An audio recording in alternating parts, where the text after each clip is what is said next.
क्या सरकार को ऐसा नहीं करना चाहिए कि यदि वैकेंसी नहीं आ रही है तो एज कट ऑफ जो है वो घटना चाहिए। पार्टी जब इस प्रकार की चीजें ऐलान करती हैं तो क्या इंपैक्ट पड़ता है, चलिए हम लोग रिसर्च से देख लेते हैं। दोस्तों आज की वीडियो में बात करने वाले हैं कि एक तरफ जहां वर्तमान सरकार हेमंत सरकार और दूसरी तरफ विपक्ष दोनों ही अलग अलग योजनाओं के माध्यम से जनता को पैसे देने की बात कर रही है।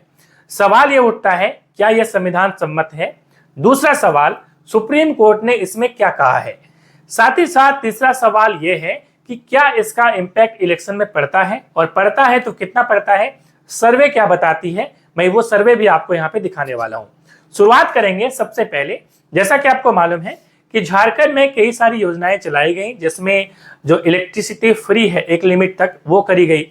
इसके बाद एक बहुत इंपॉर्टेंट जो है योजना अभी हाईलाइट है और वो हाईलाइटेड योजना है झारखंड मुख्यमंत्री मैया सम्मान योजना, जिसमें महिलाओं को मिनिमम 18 साल इसमें एज रखी गई है।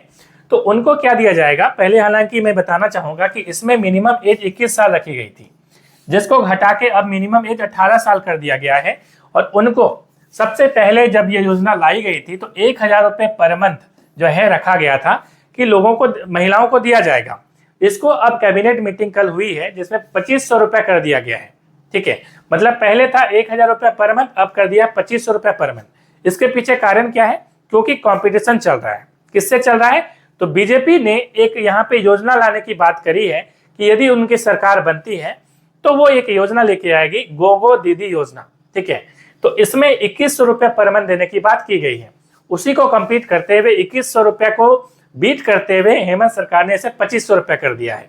हालांकि गोगो दीदी योजना की बात करी जा रही है तो इसमें फॉर्म वगैरह भी भरवाया जा रहा है।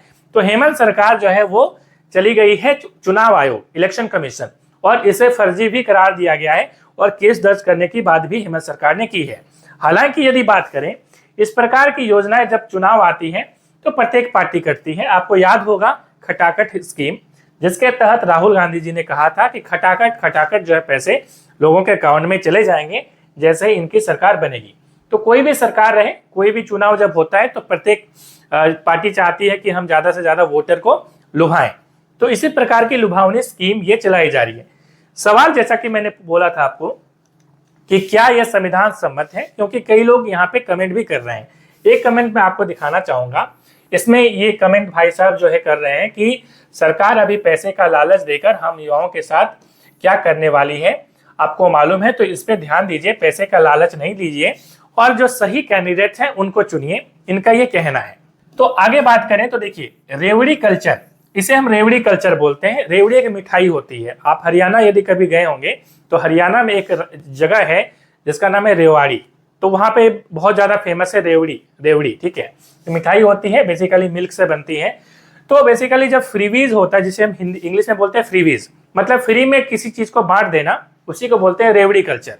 तो इसके खिलाफ कोर्ट जाएगा मंच। ठीक है, तो यहाँ पे रांची शहर नागरिक मंच ने यह बताया है कि सरकार इस प्रकार की जो है फ्री में बांट रही है, लोगों के टैक्स के पैसे से ये चीजें कर रही हैं। आम लोगों को जो हॉस्पिटल्स हैं, रोड्स हैं, उन पे लाभ नहीं होगा और फ्री में जिनको नहीं देना चाहिए वो इनको दे रहे हैं, ऐसा इनका कहना है। तो सवाल उठता है कि इसका क्या इंपैक्ट पड़ता है, इस पे पहले बात करेंगे, फिर हम बात करेंगे कि क्या यह संविधान सम्मत है या नहीं है। अपनी जो ओपिनियन है वो भी कमेंट में जरूर साझा करिएगा, क्योंकि अभी इस प्रकार की वीडियोस, चाहे वो सत्ता हो चाहे जो है अभी मतलब विपक्ष हो, दोनों के द्वारा ही देखी जाती है। ठीक है, तो आपके कमेंट बहुत इंपॉर्टेंट होते हैं, तो कमेंट जरूर आप करिएगा और वीडियो को लाइक से जरूर करिएगा। ठीक है, चलिए आगे बात करें तो देखिए, इसका जो इम्पैक्ट है हमने कई बार देखा है कि जैसे कि दिल्ली की बात करें तो दिल्ली की जो केजरीवाल सरकार थी, है ना, अभी भी है हालांकि, तो उन्होंने बोला था कि हम फ्री में बिजली देंगे, पानी देंगे, और देखा गया कि वहां पे उन्होंने जो है क्लियर मेजोरिटी के साथ चुनाव जीत लिया था।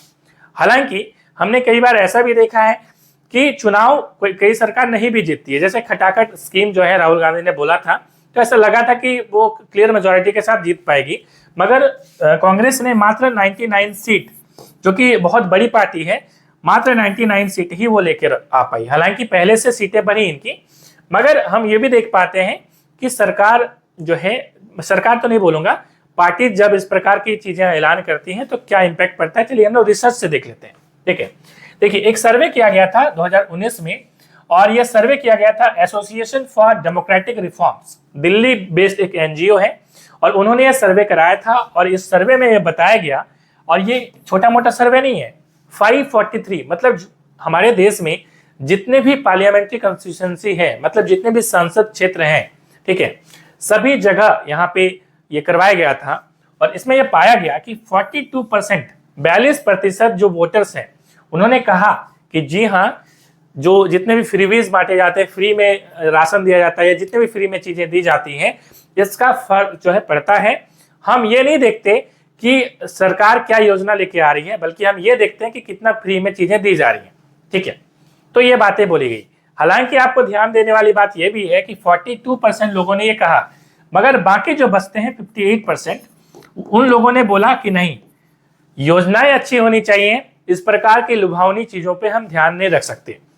आप समझ सकते हैं कि 42% छोटा मोटा आंकड़ा नहीं है, जिसके कारण जो है यहाँ पे अलग अलग जितनी भी पार्टीज हैं वो फ्रीबीज देने का प्रयास करती हैं। और एक मैं आपको सर्वे दिखाऊंगा, सेंटर फॉर पॉलिसी रिसर्च, इन्होंने बोला कि देखिए, जब इस प्रकार की चीजें दी जाती हैं तो इससे लोग क्या करते हैं, ज्यादा से ज्यादा वोट देने का प्रयास करते हैं। लोग निकल के आते हैं घरों से कि हम वोट देंगे, ठीक है, जो फ्री में देंगे उनको हम वोट देंगे। तो इस प्रकार की चीजें जो है इस रिसर्च में बातें आई हैं, ठीक है। आप क्या करने वाले हैं कमेंट में जरूर लिखिएगा। आगे बात करेंगे। सवाल ये उठता है कि कई लोगों के द्वारा जैसे कहा जाता है कि जैसा कि वर्तमान हेमंत सरकार ही कह रही थी कि हम जब गोगो दीदी योजना की बात हो रही है तो इलेक्शन कमीशन चली गई कि ये फर्जी योजना है, ऐसा नहीं करना चाहिए। तो सवाल ये उठता है कि क्या सुप्रीम कोर्ट इसमें क्या कहती है। देखिए, यहाँ पे मैं आपको दो चीजें आपको बोलना चाहूंगा, एक तो सुप्रीम कोर्ट और दूसरा हमारा संविधान। हमारा भारतीय संविधान का एक जो है आर्टिकल है जिसको बोलते हैं आर्टिकल 36 से 51, ठीक है। और ये बेसिकली हमारा जो संविधान का भाग 4 है उसमें बताया गया है, ठीक है। तो classes analyse for you app में चलती है, आप जरूर डाउनलोड कर लीजिएगा।